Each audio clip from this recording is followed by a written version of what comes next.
So I'm a psychologist, as you just heard, so I'm very interested in how things in the world around us shape how we think and feel and behave, and that's what my book was about. And one section of the book that fascinated me, in part because I'm colorblind, is how colors influence us in ways that we might not always expect. So I'm going to talk about 4 of those domains where color makes a really big difference to us. Color shapes how mischievous we are, how badly we behave, and how well we behave, and I'll talk a little bit about that to start, and that's where the title of the book, Drunk Tank Pink, comes from. I'll move on to talk a little bit about the domain of love and attraction. Then I'll talk a little bit about work, and finally I'll talk about play or sport. And what you'll see is that in each of these different domains, color has an unexpectedly large effect on how we interact with other people, how we think, how we feel, who we're attracted to, how badly we behave, how well we behave, and so on.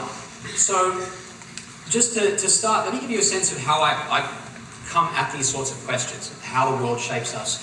I use this metaphor, it's an often used metaphor, but I think it's very useful.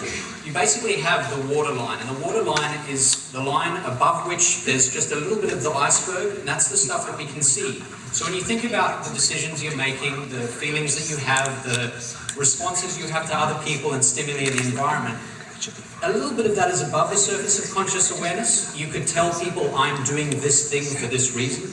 But really the most interesting stuff, just as with an iceberg, is below the surface of conscious awareness. So my job at work and in conveying this sort of information is to try to show you what that landscape below the surface of conscious awareness looks like. I'm trying to populate that iceberg below the waterline.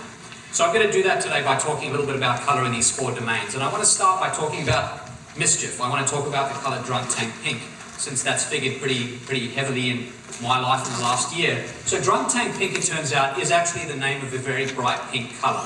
It's this bright, bubblegummy, kind of sickening amoxicillin, Pepto-Bismol color. And it has some really interesting effects on how people think, feel, and behave. And a lot of the research initially in the 70s and 80s was done in classrooms in Canada. And some psychologists decided that they wanted to test how different colors influence the behavior of students. And some of the students were kind of badly behaved, they were mischievous. So what they did was they painted different classrooms with different colors. Some of them they painted with blue, some with green, some with yellow, some with pink. They didn't have really strong theories about which ones would lead to the best behavior. But what they found, much to their surprise actually, was that pink seemed to be the most effective color. It seemed to make the students a little bit calmer. The ones who had normally badly behaved were actually much better behaved in the presence of this color. Now that's a small-scale experiment. We don't want to make strong conclusions based on something like that. So they ran a number of other experiments to try and get at exactly what was going on here. So what they did was they ran an experiment with 153 college-aged males. And what they did was they had them look at pieces of cardboard for a minute and then grip this device that you see behind me here. This is called a hand grip dynamometer.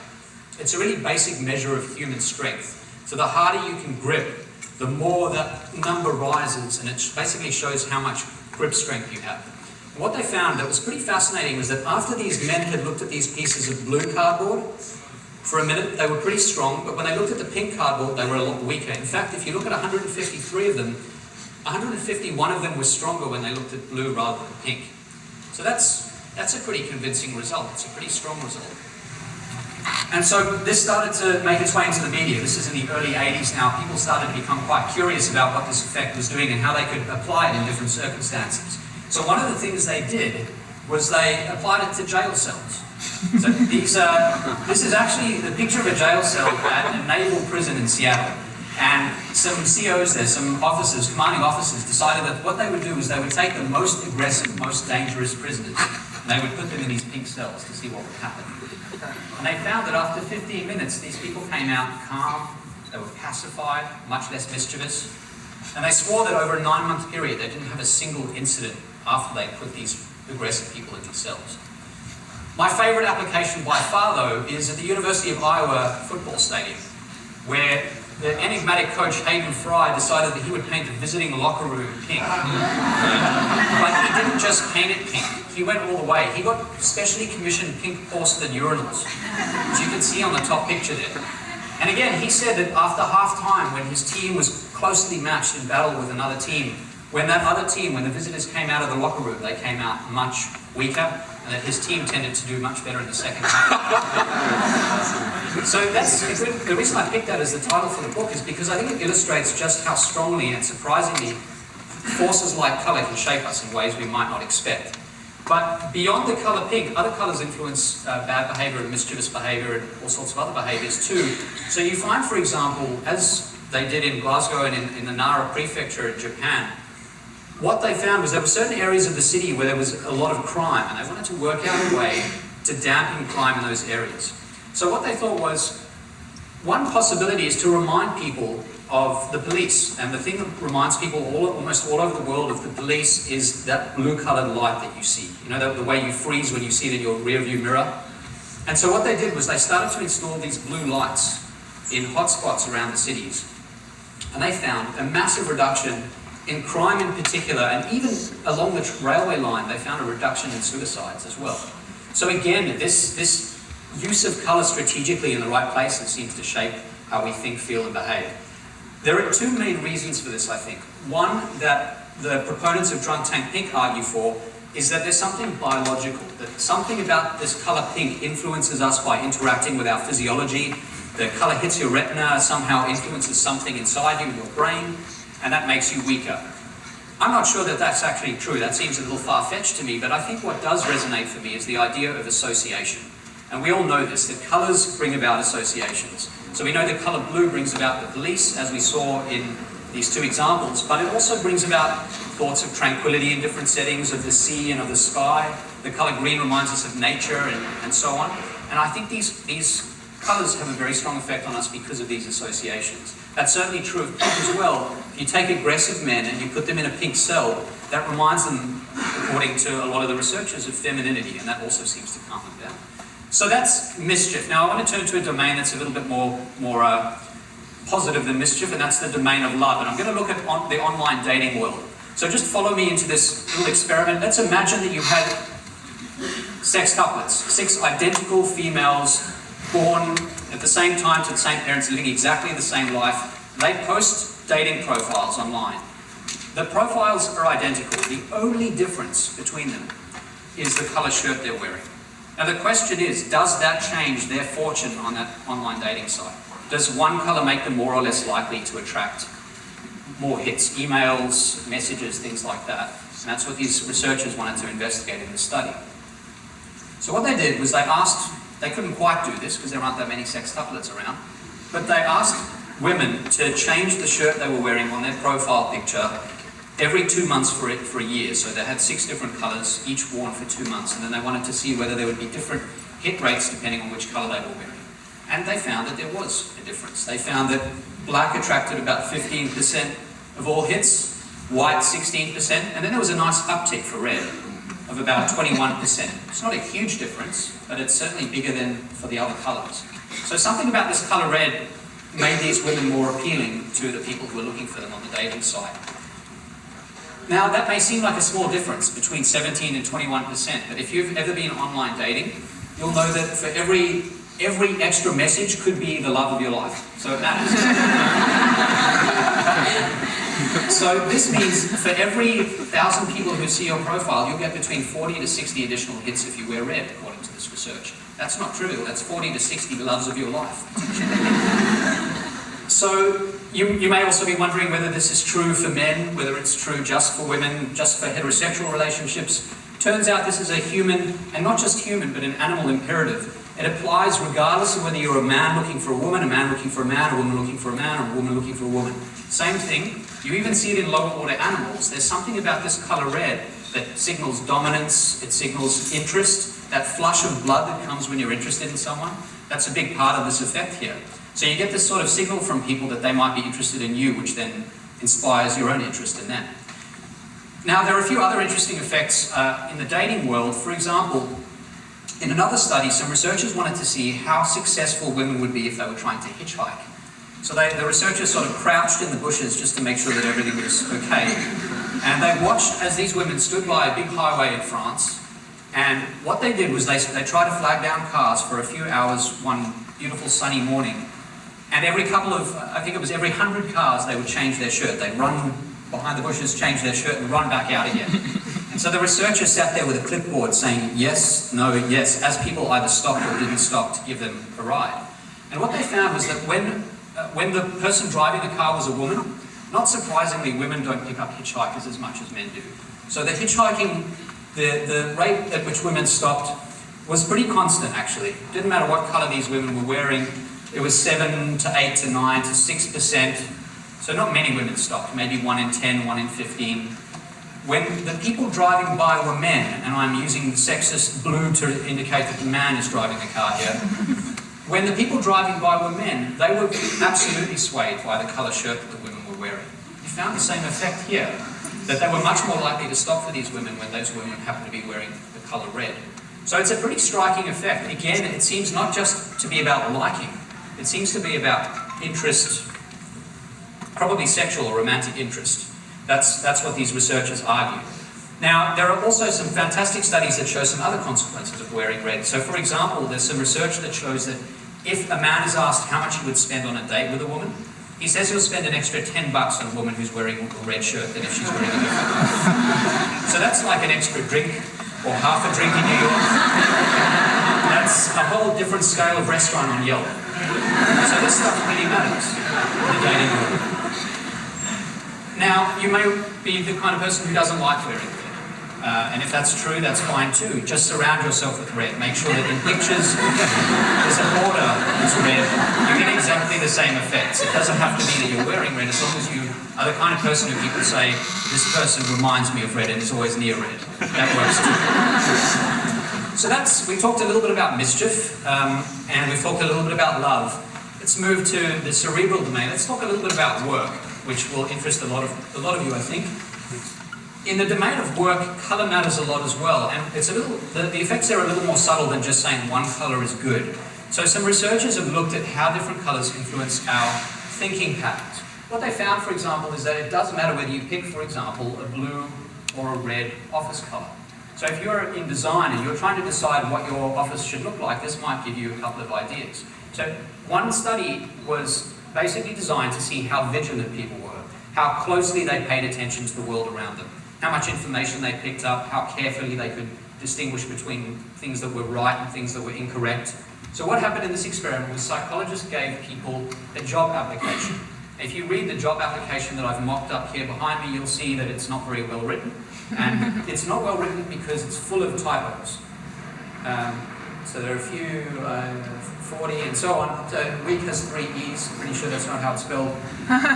And what they did was they gave people one of two coloured pens. They either gave them a blue pen and said find as many errors as you can, or they gave them a red pen. It was the only difference. And what they found was that people with the blue pen, they did okay. They found 19 errors across this several page long application. People with the red pen found 5 more errors on average. They were more vigilant, they paid more attention, and this is why a lot of people suggest that in schools you shouldn't use red pen to grade papers, because you become hypercritical. You're much less likely to judge the work as positive. In fact, there's even research showing that people give lower grades when they grade with a red pen than with a blue pen. So pen colour really matters, so much so that in Queensland, in Australia, one of the states there was a move to try to ban the use of red pen when grading students' papers at school. So red makes us a little more vigilant, according to this research, but blue has its own benefits as well. So vigilance is about being sharp and focused and honing in on details. But there are other kinds of thinking, in particular, I think, important to people in design, where you don't want to be hemmed in, you don't want to think narrowly and sharply, you want to think broadly, you want to use lateral thinking, you want to think a little bit beyond the bounds of what you would normally be thinking about. And so some researchers wanted to see if perhaps blue did better there. So what they did was they gave people a booklet. The booklet had some questions. Half the people got a booklet that had a blue cover page like this, that basically just told them that this is a questionnaire, please turn the page when you're ready. The other half got this booklet. Same thing, just in red. But the booklet itself was identical except for this cover page. And the task they got when they turned over the page, it's called the unusual uses task. It's pretty cool. What you do is you say to people, try to come up in the space of a few minutes with as many unusual uses for everyday items, like a brick or a paper clip.